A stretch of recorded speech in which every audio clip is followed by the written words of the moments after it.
Kita mulai sambil nunggu yang lainnya. Bismillahirrahmanirrahim. Assalamualaikum warahmatullahi wabarakatuh.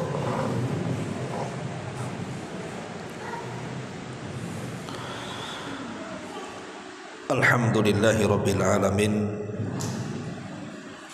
Wa bihi nasta'in wa ala umuri dunya waddin.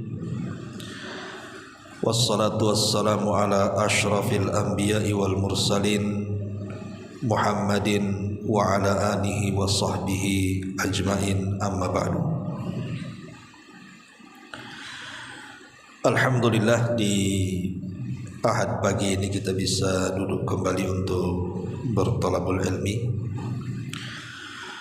Salat dan juga salam tentunya kita hadiahkan kepada Rasul kita Nabi besar Muhammad sallallahu alaihi wa ala alihi wasallam.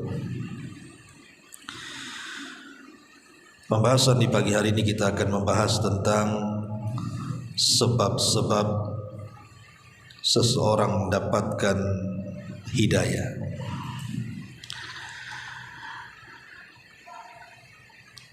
Ma'asyiral muslimat yang dimuliakan Allah Azza wa Jalla, hidayah itu sebuah nikmat yang Allah karuniakan kepada hamba-hambanya. Tetapi Allah Subhanahu wa ta'ala ketika memberikan hidayah itu sesuai dengan yang Ia kehendaki. Makanya kita lihat di tengah-tengah masyarakat di depan kita, ada orang-orang yang Allah berikan hidayah, tapi ada juga orang-orang yang disesatkan. Karena memang tidak semua orang itu diberikan hidayah oleh Allah Subhanahu wa ta'ala, dan itu sudah ketentuan Allah. Jangankan kita, bahkan para nabi dan rasul sekalipun, mereka hanya bisa diberikan oleh Allah hidayatu al-irsyad, tapi tidak diberikan hidayatu taufik. Apa bedanya irsyad dengan taufik? Kalau irsyad saja hidayatul lisan, hidayah ucapan, mengatakan ini baik, mengatakan itu buruk, mengatakan ini tauhid, mengatakan itu syirik, mengatakan ini sunnah, mengatakan itu bid'ah, ini taat, ini maksiat. Ini disebut irsyad namanya. Tetapi hidayah taufik itu berkenaan dengan hati, namanya hidayah qalbi, hidayah hati. Lah hidayah hati inilah tidak ada satupun yang bisa memberinya kecuali Allah Subhanahu wa ta'ala. Jadi hidayah hati atau taufik itu hak mutlak milik Allah Azza wa Jalla. Makanya kita lihat kisah-kisah para nabi, bagaimana manusia semulia Nuh alaihi salatu wassalam, yang merupakan awal rasul, tidak sanggup menyadarkan anaknya Kan'an, padahal sudah tampak mukjizat yang luar biasa. Coba bayangkan, hujan diturunkan selebat-lebatnya dari langit, kemudian mata air yang ada di bumi dimuncratkan ke permukaan, kemudian berjumpalah dua air tersebut, jadilah banjir yang sangat besar yang diiringi dengan tupan. Dan Kan'an melihatnya. Waktu banjir itu Kan'an melihatnya kan.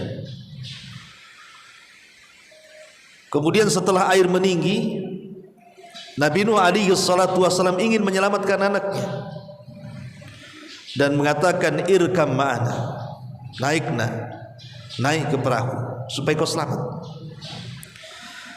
Tapi lihat, karena hidayah itu milik Allah, tak mau juga kan naik ke atas perahu.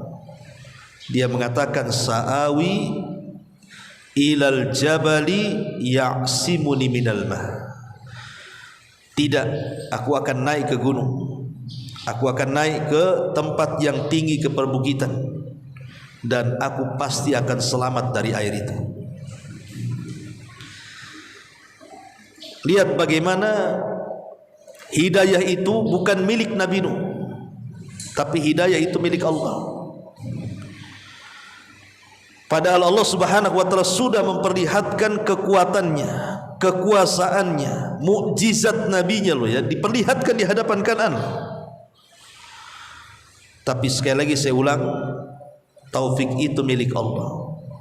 Tetap Kan'an kufur, tidak mau naik di atas perahu, dan dia tetap naik ke atas bukit.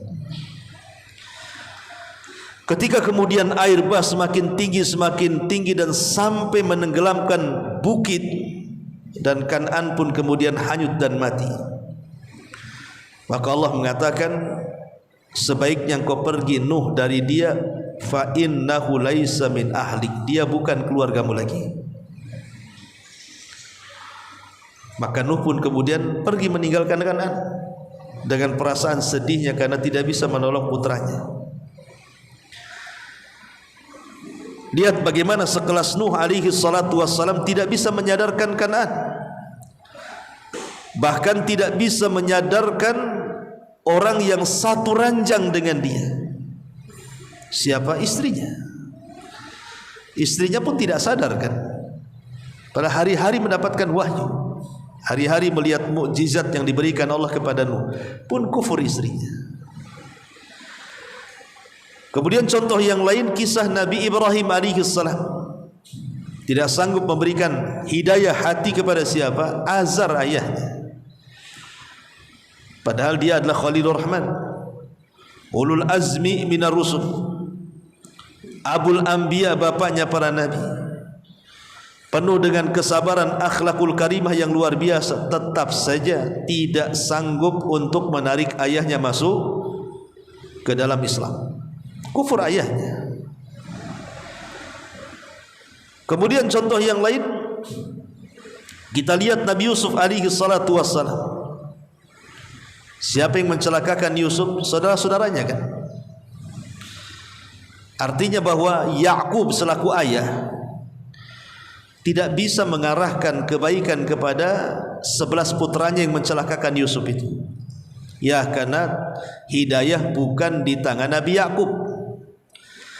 Walaupun Nabi Yakub sudah memberikan tarbiyah terbaik sekalipun kepada anak-anaknya, karena hidayah itu milik Allah, ya akhirnya kejadian seperti ini. Mereka mencelakakan Nabi Yusuf alaihi salatu wassalam. Ataupun Nabi kita Muhammad sallallahu alaihi wasallam, orang yang paling mencintai dan dicintainya, orang yang paling dekat, yang sangat dekat dengannya, Abu Talib, tidak sanggup disadarkan Nabi. Padahal dalam hati Abu Talib itu sudah membenarkan ajaran Nabi itu, dan mengatakan, kalau bukan karena celaan kaumku, tentu aku akan masuk ke agamamu. Artinya dia mengakui bahwa agama Rasul itu di atas kebenaran. Tapi subhanallah, Allah sudah catat di Lauhil Mahfud, Abu Talib tidak mendapatkan taufik, tidak mendapatkan hidayah hati. Sampai ketika nyawa berada di kerongkongan, Rasul meminta supaya mengucapkan kalimat tauhid, la ilaha illallah, tetap Abu Talib menolaknya. Sampai meninggal dia tidak mengucapkan kalimat itu. Kurang apa coba Abu Talib menyaksikan setiap hari mukjizat Nabi, tapi juga tidak sadar-sadar. Ini poin pertama, karena hidayah itu milik Allah. Ini namanya hidayatut taufik. Hidayah hati itu milik Allah. Satu hari ada seorang ibu curhat sama saya karena kenakalan anaknya. Dia mengatakan, Ustaz, insya Allah saya dengan suami itu tidak pernah mengarahkan keburukan kepada anak. Dari kecil saya arahkan dia yang baik-baik. Karena saya ini sudah hijrah cukup lama. Tapi setelah anak itu kemudian menginjak dewasa, sudah masuk sekolah di SMA, mulai berubah, mulai mencium pergaulan bebas, sudah tidak mau sholat, sudah tak mau diajak ngaji ayahnya lagi, kemudian jarang pulang, terakhir kemudian banyak tato pula di badan dia. Pokoknya menangislah sang ibu ini. Dia memohon, apa anak saya ini kerasukan, kesambet atau apa, tolonglah ruqyah katanya Ustaz gitu.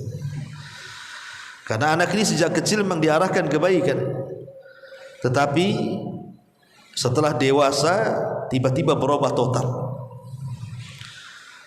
Maka saya katakan, pertama bahwa hidayah itu milik Allah,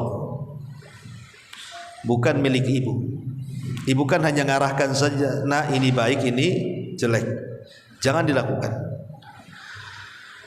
Tetapi hidayah itu milik Allah. Allah sedang uji ibu ini dengan kenakalan anaknya kan. Maka ini harus diyakini supaya menenangkan hati. Yang jelas bahwa orang tua sudah berusaha dan terus berusaha supaya anaknya baik. Tapi kalau Allah takdirkan anaknya seperti itu, berarti di luar kendali. Ini yang pertama, bahwa hidayah itu milik Allah. Yang kedua, insya Allah ini terbukti secara tajribah, secara apa ya, kenyataan banyak. Biasanya kalau ibu mentarbiah anak betul-betul dari hati yang ikhlas, anak ini pengen baik, ya betul dididik dengan cara yang baik sesuai dengan keinginan ibu. Kalaupun satu hari dia berubah, entah dia nakal, entah dia futur, entah dia mulai menyimpang, insya Allah biasanya anak itu akan kembali baik. Satu hari nanti akan baik lagi dia. Kenapa? Karena tarbiyah awalnya sudah baik. Tapi kalau tarbiyah awalnya tidak baik, sama sekali orang tua itu tidak pernah mentarbiyah anaknya, tiba-tiba setelah besar anak ini jahat, biasanya anak itu jarang bisa lagi kembali. Dia jahat-jahat terus. Kenapa? Karena tidak ada modal. Di awalnya tidak ada tarbiyah. Makanya ini umumnya seperti itu yang saya lihat itu. Jadi kalau pendidikannya di awal baik, kemudian di tengah dia berubah, biasanya di akhir jadi baik lagi itu. Umumnya seperti itu. Makanya orang tua itu yang harus diprioritaskan sama anak itu, tetap tarbiyah dengan baik, dan harus dari hati yang paling dalam karena keikhlasan kepada Allah, supaya anaknya menjadi orang baik. Sehingga kalaupun satu hari kemudian intikas anak itu berubah, maka insya Allah ada kemungkinan anak itu akan kembali. Kenapa? Karena ada dasar. Dia akan teringat pendidikan orang tuanya. Pasti itu. Ya mungkin tidak cepat, tapi satu hari nanti dia akan kembali. Ya boleh jadi mungkin ada yang cepat berubahnya, ada yang lambat. Ada setelah orang tuanya meninggal baru dia pula baik. Itu bisa terjadi itu. Kemudian yang ketiga tentu bukan hanya sekedar tarbiyah, tapi silahul mukmin, senjatanya orang yang beriman itu lebih harus lagi digalakkan. Ad-du'a, berdoa kepada Allah, berdoa kepada Allah dan terus mengingatkan anaknya. Maka itu akan menjadi sebab hidayah. Tapi yang jelas di sini bahwa apapun ceritanya, bahwa hidayah itu milik Allah, di mana Allah Subhanahu wa taala akan menghibahkan hidayah itu kepada siapa yang dikehendaki. Ada orang yang mendapatkan hidayah itu dengan susah payah.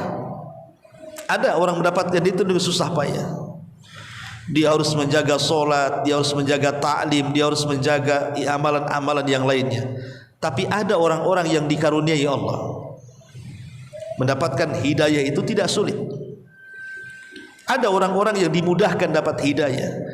Terkadang hanya mendengar ucapan dia tobat, terkadang dia mendapatkan tulisan dia tobat, terkadang mungkin dia terpikir sendiri karena lelah letih hidup di dunia dengan penatnya, akhirnya dia tobat.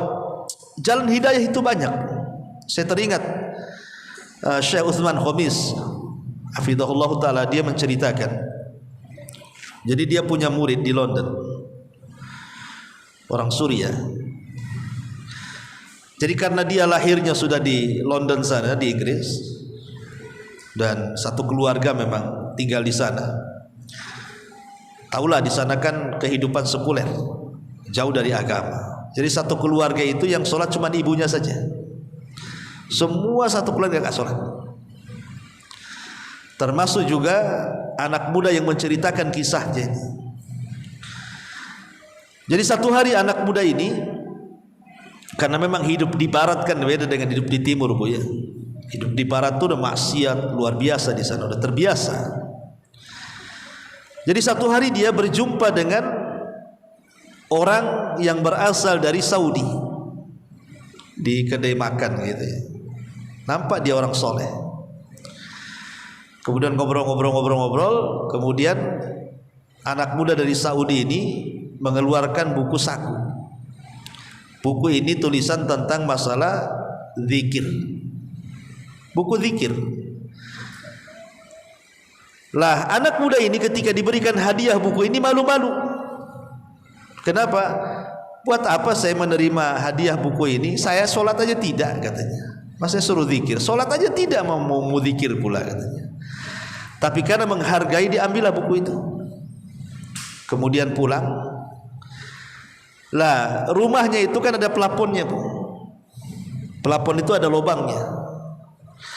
Akhirnya kemudian karena dia sendiri belum ada kecintaan kepada agama dan tidak ada keinginan untuk berubah, dilemparlah itu buku zikir itu ke dalam pelapon itu.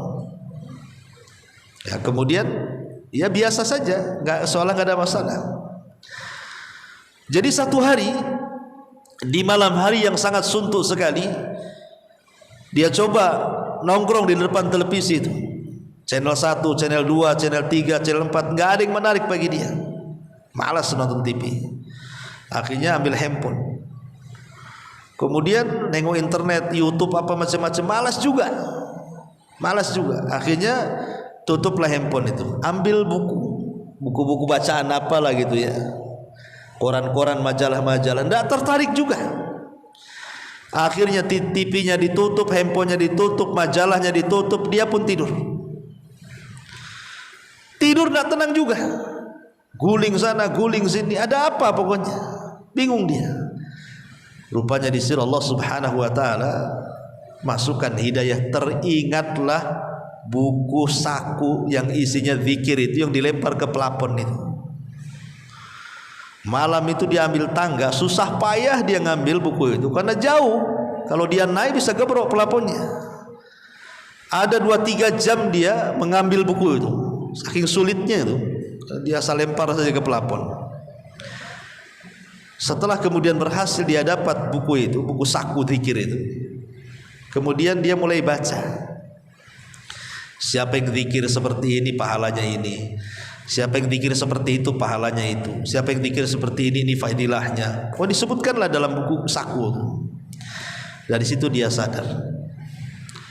Karena selama ini kehidupan dia penuh dengan maksiat.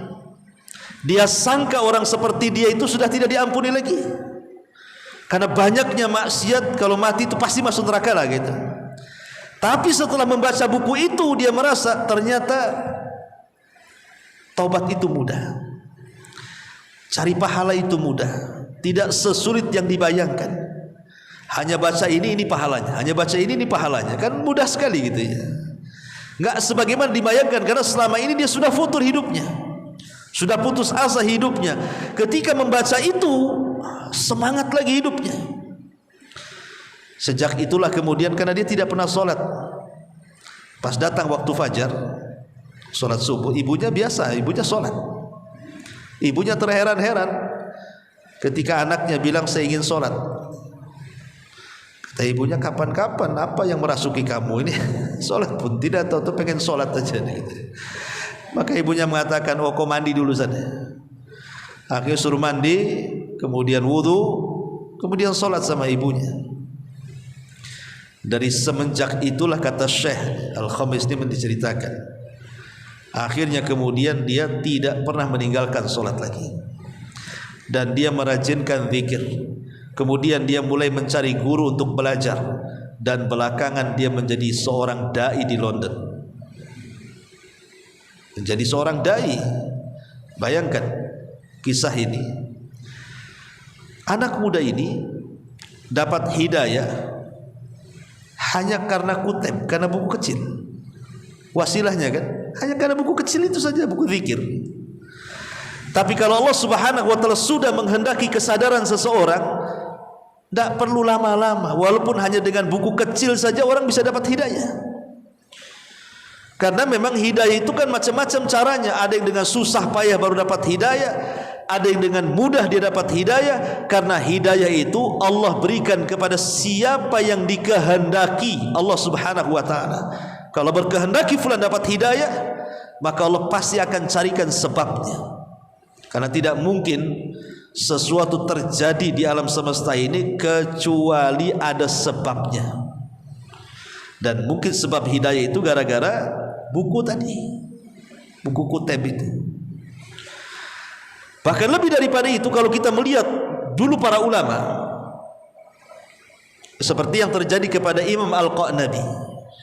Imam Qa'nabi, muridnya Imam Malik rahimahullah ta'ala, itu kan preman bu, tukang mabuk, ya, udah semua maksiat dia lakukan.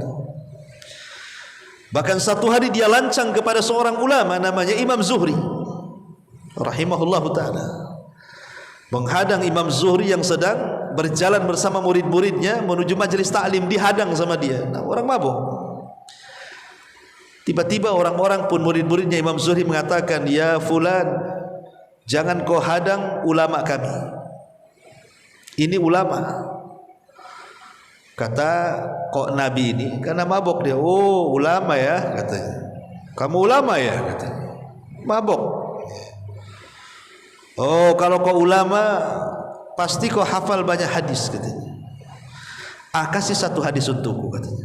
Tuh orang mabuk dulu masih tahu hadis pula. Orang mabuk sekarang mana tahu hadis, tahunya solokan aja lah. Akhirnya kemudian Imam Zuhri ini, dia seorang alim, tidak mungkinlah dia menceritakan sembarang hadis. Akhirnya dia mengatakan, baik, akan kukasih kau hadis satu saja katanya. Inna min kalamin nubuwatil ula idza lam tastahi fasna ma syi'ta. Sesungguhnya dari kalimat para nabi yang turun temurun, mereka mengatakan apa? Kalau engkau tidak punya rasa malu, lakukan sekehendakmu katanya. Jadi kalau engkau tidak punya malu, lakukan sekehendakmu. Itu sabda Nabi. Bayangkan, ini satu kalimat dari hadis Nabi. Kalau engkau tidak mau lakukan sekehendakmu, ini masuk ke hatinya isi kok Nabi ini, masuk ke dalam hatinya Imam kok Nabi. Akhirnya dia sadar, bu.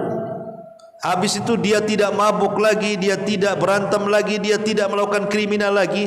Dia datang ke Madinah, kemudian duduk di majelis Imam Malik. Sejak itulah dia menjadi murid kepercayaan Imam Malik. Semua riwayat Muwatta'nya Imam Malik itu salah satu jalurnya dari Imam Qa'nabi. Terkadang sadar dapat hidayah gara-gara ucapan kan. Ngomong, kalau kau tak punya malu, lakukan sekehendak. Hanya gara-gara ucapan itu dia sadar, ya. Atau mungkin contoh yang lain seperti Fudail ibn Iyadh, ketika dia cinta dengan seorang budak wanita, dia tertarik dengan budak wanita. Fudail bin Iyadh, dia seorang perompak. Dia tak segan-segan mengambil harta, tak segan-segan membunuh jiwanya itu siapapun yang dirompak dia di tengah padang pasir itu.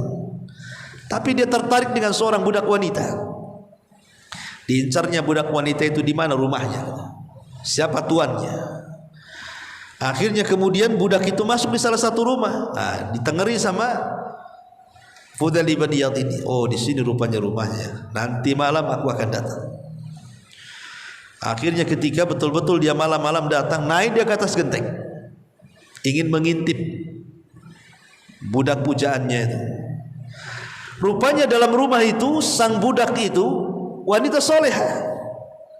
Dia sedang qiyamul lail, salat malam, dan dia agak mengeraskan bacaannya sehingga terdengar sampai ke langit-langit. Apa yang dibaca? Alam ya'ni lilladzina amanu an tahsha'a qulubuhum li dzikrillahi wa ma nazala minal haqq. Itu ayat yang dibacanya itu. Alam ya'ni lilladzina amanu an tahsha'a qulubuhum li dzikrillah. Tidakkah sampai waktu yang sudah panjang yang Allah berikan kepadamu untuk mengingat Allah? Disindir. Sampai kapan kau maling seolah-olah seperti itu? Sampai kapan kau ini jadi perampok seolah-olah Allah ingin katakan seperti itu? Sampai kapan kau jahat? Kapan kau ingat Allah? Jadi renungkan ayat itu tuh. Hampir jatuh dia. Kemudian habis itu dia berazam untuk bermulazamah di Mekah. Pergi dia dari kampungnya Fudail ibn Iyad dan tidak pernah keluar dari Mekah kecuali jadi ulama. Jadi terkadang hidayah itu Bu, itu datang dari mana saja. Hidayah itu datang dari mana saja. Caranya bagaimanapun pasti Allah Maha tahu. Tapi jelas bahwa di sana ada sebab-sebab hidayah yang harus Ibu ketahui. Baik, kita akan sebutkan secara singkat. Pertama, sebab hidayah adalah si'atus sadri, lapangnya dada, wansyirahuhu lil Islam, kemudian juga mudah menerima ajaran Islam. Lapang dada, mudah menerima syariat Islam. Allah Subhanahu wa taala mengatakan, faman yuridillahu an yahdiyahu, barang siapa yang Allah kehendaki untuk mendapatkan hidayah, yashrah sadrahu lil Islam, maka Allah akan lapangkan dadanya dan mau mempelajari Islam. Maksudnya Islam di sini apa? Maksudnya at-tauhid. Jadi yang dimaksud Islam di sini artinya at-tauhid. Jadi jalan menuju hidayah yang pertama at-tauhid. Bertauhid kepada Allah Subhanahu wa taala, itulah pintu masuk hidayah. Makanya kalau orang sudah mulai belajar tauhid, maka Allah Subhanahu wa taala akan bukakan pintu pengetahuan mana yang syirik, mana yang bukan syirik. Tapi orang kalau tidak mempelajari tauhid, lihat di masyarakat, mereka masih bingung antara memakai jimat yang syirik kecil dengan jimat yang syirik besar, aja bingung mereka, nggak tahu ilmunya. Makanya ini yang pertama, at-tauhid. Pelajari tauhid, kan itu sebab hidayah terbesar. Yang kedua, istidamatu dzikrillahi azza wajalla, senantiasa mendawamkan zikir kepada Allah Subhanahu wa taala, karena zikir itu mengikat kita dengan Allah. Zikir itu hakikatnya mengikatkan kita dengan Allah.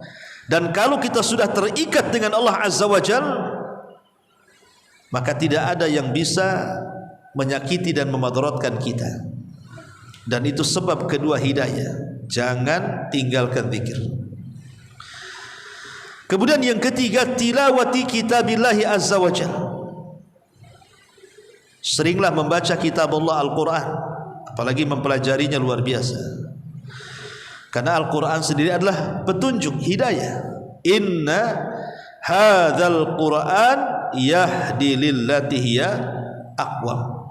Sesungguhnya Al-Quran ini yahdi, memberikan hidayah. Jadi Quran ini hidayah. Makanya orang yang banyak membaca Quran apalagi mempelajarinya, maka dia akan senantiasa dinaungi hidayah.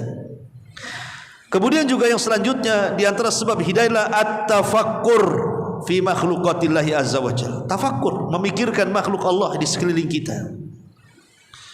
Ini sebab hidayah. Kemudian juga rifqatus salihin al-akhyar. Kalau ingin mendapatkan hidayah, cobalah mulai berkawan dengan orang-orang saleh, orang-orang baik, orang-orang yang bisa membimbing dia. Tapi kalau kita jauh daripada ulama, jauh daripada ustadz, jauh daripada orang-orang saleh, siapa yang akan membimbing coba? Bagaimana caranya dapat hidayah? Ya, justru mereka lah para pembimbing hidayah itu. Dekati mereka orang-orang saleh. Kemudian di antara sebab hidayah adalah ad-du'a, berdoa, karena doa itu silahul mukmin, senjatanya orang yang beriman. Kemudian di antara sebab hidayah juga adalah salahul qalbi, jernihnya hati. Karena Rasul mengatakan, ala wa inna fil jasadi mudghah idza saluhat salahal jasadu kullu wa idza fasadat fasadal jasadul kullu ala wahyal qalbu. Ingatlah, dalam jasad seorang terdapat segumpal darah, daging. Kalau dia baik-baik semuanya, kalau dia jahat-jahat semuanya. Maka di antara sebab hidayah adalah menjaga hati. Ibu jaga hatinya, jangan mudah dendam, jangan mudah marah, jangan mudah hasad, jangan mudah dengki, dan begitu seterusnya. Kemudian juga di antara sebab hidayah adalah an ya'malal abdu ma tayassara lahu wa yastamir ala fi'li, mengamalkan sesuatu yang mudah dan terus menerus. Mengamalkan sesuatu yang mudah bagi dia dan terus menerus, itulah yang disebut dengan ahabul a'mal ilallah adwamuha wa in qalla. Seutama-utama atau amalan yang paling dicintai Allah adalah sederhana dalam beramal tetapi kontinu. Kemudian di antara sebab hidayah juga adalah istisyarul abdi liminnatillahi wa fadli, merasa seorang hamba akan karunia dan keutamaan Allah yang sudah banyak berikan nikmat kepada kita. Kemudian juga di antara sebab hidayah adalah al-hirsu ala ma yughaddil iman, semangat untuk mencari amalan-amalan yang bisa meningkatkan iman. Amalan apa saja? Zikir, baca Quran, silaturahim, majlis taklim. Pokoknya cari amalan-amalan yang bisa meningkatkan iman. Kemudian juga di antara sebab hidayah adalah ijtinabudz dzunub, tinggalkan dosa, karena dosa ini yang menghalangi hidayah. Kemudian dari sebab hidayah juga adalah iqamus salati, menegakkan salat. Termasuk juga sebab hidayah adalah birrul walidain wa ridhahuma, berbuat baik kepada kedua orang tua dan orang tua meridhai keduanya. Dan termasuk juga asbab hidayah adalah at-tadarruj ma'an nafsi syai'an fa syai'an, berusaha untuk meningkatkan diri sedikit demi sedikit di dalam beribadah kepada Allah Azza wa Jalla. Dan yang terakhir tentunya min asbabil hidayah adalah at-taharruz minasyaitan, berusaha menghindar dari syaitan dengan cara memperbanyak zikir kepada Allah Subhanahu wa taala. Taib, inilah di antara ini sebagian kecil disebutkan para ulama di antara sebab-sebabnya ya. Karena saya katakan Syekhul Islam Ibnu Taimiyah rahimahullahu taala mengatakan bahwa segala sesuatu itu tidak mungkin terjadi kecuali tanpa sebab. Tidak mungkin tanpa sebab sesuatu terjadi, pasti ada sebab. Lah hidayah juga ada sebabnya. Lah salah satu sebab-sebab inilah yang disebutkan para ulama. Tapi ada juga sebab-sebabnya itu tidak seperti ini. Boleh jadi mungkin entah kenapa tiba-tiba dia dapat hidayah. Contoh, seorang syekh bercerita, dulu waktu dia masih jahil, masih banyak kawan-kawannya yang nakal-nakal itu, dia nggak peduli. Gak peduli dosa, gak peduli maksiat, gak peduli sorga, gak peduli neraka. Pokoknya gak peduli hidupnya. Yang ada happy, senang, maksiat, senang aja gitu. Jadi satu hari dia umroh, kemudian melihat Ka'bah, menangis dia. Itulah awal dia melihat Ka'bah. Baru teringat dosa-dosanya, teringat kawan-kawannya. Kemudian dia mulai berubah sedikit demi sedikit. Akhirnya tidak meninggalkan sholat lagi. Coba bayangkan, akhirnya dia istiqomah, belajar, jadi ulama, syekh ini, jadi syekh gitu ya. Jadi terkadang dapat hidayah itu bukan kan diceramai orang. Dia kan gak diceramai orang tuh, bukan diajak orang atau dimarahi orang atau diceramai orang, enggak. Dia mengajakkan diri datang ke Mekah, nengok Ka'bah, itu saja. Tiba-tiba dapat hidayah ya. Jadi ada orang-orang itu yang dengan mudah dapat hidayah. Contoh namanya tukang-tukang sihir Fir'aun tuh. Tukang sihir Fir'aun itu dari kecil sampai jadi tukang sihir handal itu, mereka senantiasa bergelut dengan setan, tidak pernah beriman kepada Allah dan Rasulnya. Ketika mereka berduel dengan Musa kemudian kalah, Barulah kemudian mereka mengakui bahwa itu bukan sihir tapi itu mukjizat. Sejak itulah semua tukang sihir yang jumlahnya 70.000 tukang sihir itu beriman kepada Nabi Musa. Fir'aun marah dan mengatakan, apakah kalian beriman sebelum aku izinkan? Katanya, aku akan potong tangan dan kaki kalian kalau kalian tidak bertobat. Tapi tukang sihir Fir'aun tetap kemudian dia pun istiqomah sampai akhirnya di sore hari mereka dibantai. Kata Abdullah ibn Abbas radhiyallahu anhu, melihat bagaimana tukang-tukang sihir Fir'aun itu. Di pagi hari mereka tukang sihir yang jahat, di sore hari mereka menjadi tukang sihir yang baik dan mati syahid. Dibunuh Fir'aun itu. Lihat bagaimana dapat hidayah kan? Ketika bertarung dapat hidayah dia. Ketika bertarung dapat hidayah. Terkadang hidayah itu datang dari musuhnya.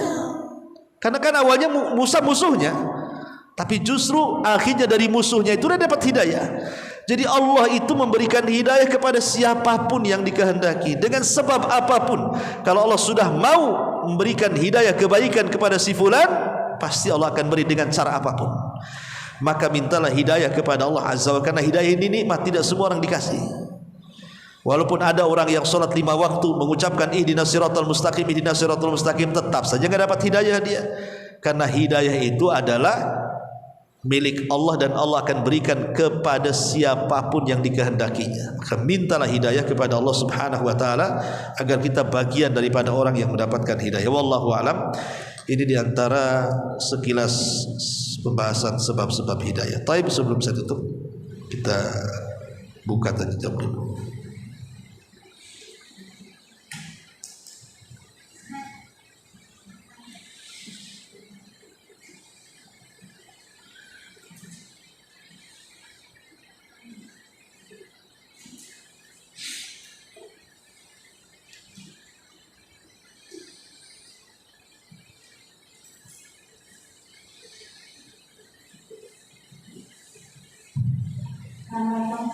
Waalaikumsalam. Apakah orang yang mencari hidayah dengan susah payah sama orang yang mencari hidayah datangnya yang mudah itu pahalanya besar mana? Ya, alhamdulillah, salatu wassalamu ala rasulillah ma ba'du. Ya tentu akan beda. Orang yang dengan susah payah dia sholat malam, berdoa, berzikir, membaca, hadir di majelis taklim, ya tentu bukan hanya sekedar dapat hidayah, juga dapat ziyadah, tambahan pahala. Karena dengan lelah letihnya dia tentu akan dinilai sendiri oleh Allah Azza wa Jalla. Karena Allah mengatakan, wa man yujahidu fina lanahdiyannahum subulana. Siapa yang sungguh-sungguh mencari hidayah, maka kami akan carikan jalan menuju hidayah itu. Lanahdiyannahum subulana, ya. Tetapi orang-orang yang tidak lelah, tidak susah payah atau dapat hidayah karena Allah Subhanahu wa taala kehendaki orang itu dapat hidayah, ya tentu itu juga karunia yang besar dari Allah, patut disyukuri dan patut untuk diistiqomahi. Karena dapat hidayah ini belum tentu dia selamanya di atas hidayah kalau tidak istiqomah. Itu masalahnya. Ada orang sudah dapat hidayah, bukan selamanya sampai mati dia di atas hidayah, tidak. Hidayah itu sewaktu-waktu bisa berubah. Makanya Nabi SAW mengatakan, ya muqallibal qulub tsabbit qulubana ala dinik, ya musarrifal qulub sarrif qulubana ala ta'atik. Waidat yang membolak-balikan hati, tetapkan hatiku di atas agamamu. Waidat yang membolak-balikan hati, tetapkan hatiku di atas ketaatan kepadamu. Namanya hidayah itu bisa berubah. Bahkan bisa tidak kembali sama sekali. Sebelumnya sudah dapat hidayah, akhirnya hidayahnya hilang selamanya. Tapi ada juga yang dapat hidayah, kemudian futur dapat hidayah lagi, dan begitu seterusnya. Makanya bukan hanya sekedar meminta hidayah, tapi juga mintalah as-sabat, keistiqomahan dalam menjaga hidayah sampai mati. Lihat Imran ibn Khittan, seorang ulama hadis dunia. Dia sudah diwanti-wanti kawan-kawannya, jangan kau melamar anak putri pamanmu, mereka keluarga Khawarij, sesat. Kata Imran ibn Khittan, enggak apa-apa, nanti saya akan ajak mereka kepada sunni, ahli sunnah. Akhirnya menikahlah karena tergiur dengan kecantikan anak putri pamannya. Belakangan Imran bin Khittan tertarik pula dengan keluarga pamannya, jadilah dia tokoh khawarij pula coba. Padahal awalnya baik, ingin menikahi anak pamannya sambil mendakwahinya. Rupanya setelah dinikahi dia yang kena dakwah. Kan? Jadi tidak bisa, jangan main-main dengan hidayah itu. Kemudian juga banyak yang kejadian seperti ini kan. Banyak sekali dai-dai. Kalau kita melihat cerita-cerita dulu itu yang sudah dapat hidayah akhirnya sesat. Atau di zaman Bani Israel dulu namanya ada Barsisoh gitu ya. Sebagaimana riwayat Israiliyat lah. Seorang abid 70 tahun tidak pernah maksiat, akhirnya tergiur dengan seorang gadis yang dititipkan kepadanya, berzina, membunuh. Bayi-bayinya pun dibunuh. Barsisoh tuh. Akhirnya dia kufur kepada Allah Azza wa Jalla. Kemudian Bal'am ibn Ba'ura juga sama. Banyak awalnya baik, belakangan tidak pernah kembali kepada kebaikan alias sesat.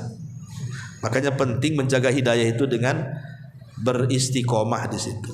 Wallahu a'lam. Iya.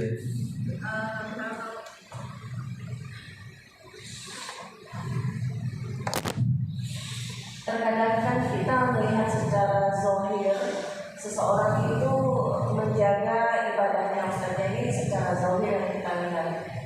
Namun hidayah itu pergi, hidayah itu Allah cabut. Itu berarti apa ada yang salah dengan ibadahnya? Ya, alhamdulillah, salatu wassalamu ala rasulillah ba'du. Benar atau salahnya sebuah ibadah itu kan kembali kepada niat dan juga kepada ittiba, mencontoh. Niat itu menjadikan ibadah itu berpahala, mencontoh itu menjadikan ibadah itu sah secara hukum Islam. Jadi ittiba menjadikan ibadah itu sah secara hukum Islam, ikhlas itu menjadikan ibadah itu berpahala, kan gitu. Lah soal kemudian ada orang yang sudah betul-betul di atas ibadahnya, tiba-tiba kemudian dia berpaling akhirnya futur, yaitu memang sudah kehendak Allah seperti itu. Berarti hatinya tidak kokoh untuk mempertahankan ibadahnya. Mungkin tergiur dengan fitnah dan juga syubhat di hadapannya, penyakit-penyakit syahwat dan syubhat di hadapannya. Jadi kalau seandainya kemudian ibu katakan orang itu zahirnya bagus, tapi sekarang kok menyimpang, apa masalah ibadahnya? Ya bisa saja masalah ibadahnya. Salah satu faktornya ya. Faktornya banyak, bukan masalah dari ibadah saja. Kadang ibadahnya bagus, pergaulannya salah. Atau memang ibadahnya jelek. Seperti sholatnya asal-asalan, sementara dalam sholat itu ada kalimat ihdinas siratal mustaqim. Asal-asalan dia baca. Padahal itu kalimat yang sangat agung, meminta hidayah kepada Allah. Dia tidak pernah meresapi kalimat itu, dia asal baca saja. Kadang-kadang nggak tahu pula maknanya. Bisa saja gara-gara buruknya ibadah akhirnya dia keluar dari hidayah. Atau dia sudah sebaik mungkin ibadahnya, tapi faktor yang lain, karena faktor orang itu jauh dari hidayah, satu karena setan yang menjadikan dia sesat. Ya. Yang kedua hawa nafsu yang membuat dia sesat. Yang ketiga teman yang buruk, nah itu juga yang membuat dia sesat. Ya, lingkungan teman, nah itu juga buat dia sesat gitu ya. Kemudian yang terakhir karena tidak istiqomah tadi. Ya, makanya itu orang lari dari hidayah. Selama kemudian kita bisa melawan setan, selama kita bisa melawan hawa nafsu, selama kita tidak berkawan kecuali dengan orang soleh, selama kita terus berdoa kepada Allah untuk istiqomah, insyaallah ya, hidayah itu akan lama gitu ya, akan tetap dalam badan kita, kecuali kalau Allah takdirkan lain. Wallahu a'lam. Ya, saya kira cukup. Ini saya harus ke Batam Center juga. Subhanakallahumma bihamdika asyhadu an la ilaha illa anta astaghfiruka wa atubu ilaik.